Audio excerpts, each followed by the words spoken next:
हमारे मंचासीन अतिथि और यहाँ उपस्थित अपने सभी आउटसोर्स के साथी, सर्वप्रथम तो मैं धन्यवाद देना चाहूँगा, आपने मुझे बोलने का अवसर दिया। और आप सबों को पता है कि आज हम यहाँ क्यों उपस्थित हुए हैं। पूर्व के वक्ताओं ने बहुत विस्तार पूर्वक चीजों को कहा, मैं उसमें से ही कुछ चीजों को जोड़ना चाहूँगा कि आप यदि ध्यान देंगे तो आपको स्पष्ट नजर आएगा कि यह सरकार किस तरह से हमारे साथ दोहरी नीति करती है। जब सरकार को अपना काम कहीं कराना पड़ता है तो वह सीधा दबाव हम आउटसोर्स कर्मियों पर पड़ता है और हम उसे वह काम तय समय अवधि के अंदर पूरा करके देते हैं। उसका जो टारगेट होता है वह कोई खेल नहीं होता है। और सरकार क्या करती है, जब उसे अपना विधायकों का वेतन बढ़ाना होता है या फिर और कुछ करना होता है तो वह एक समिति बनाती है, उसे राज्यों का भ्रमण करवाती है कि आप चाहिए दूसरे राज्य देख के आइए कि वहाँ हमारे लाभ का क्या है, हमारे हित का क्या है।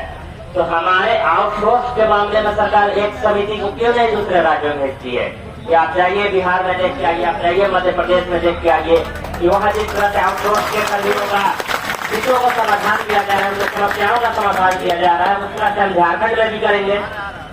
यह सरकार शुरू से ही आउटसोर्स कर्मियों के प्रति दोहरा नीति अपना रही है। आपने चुनाव से पूर्व कहा था, जब रघुवर दास की सरकार के बाद आप आने वाले थे, उस समय के चुनाव को याद कीजिए, आपने कहा था कि हम आउटसोर्स कर्मियों को अस्थायी कर देंगे।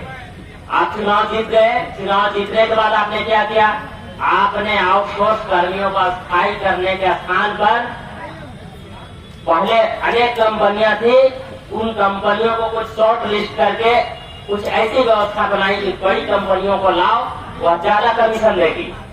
और आपने हम पर ज्यादा वित्तीय बोझ डालने का काम किया, हम पे काम का भी बोझ ज्यादा डाला और हमारे अधिकार के पैसे से ज्यादा कमीशन खाने का भी आपने काम किया।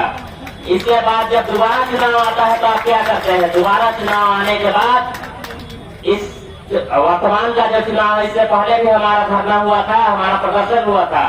हम दिन रात काम करने के बाद भी एक भिखारी की तरह, मुझे यह कहने में संकोच नहीं है कि एक भिखारी की तरह हमने आपके दरवाजे दरवाजे पर जाकर अपनी मांगों को रखने का काम किया। आपके विधायकों के पास गए, आपके मंत्रियों के पास गए, आपके अधिकारियों के पास गए। आप मुख्यमंत्री से लेकर हम हर एक विधायक, मंत्री, वित्त विभाग हो या कार्मिक हो, हर जगह हमने हर दरवाजा खटखटाया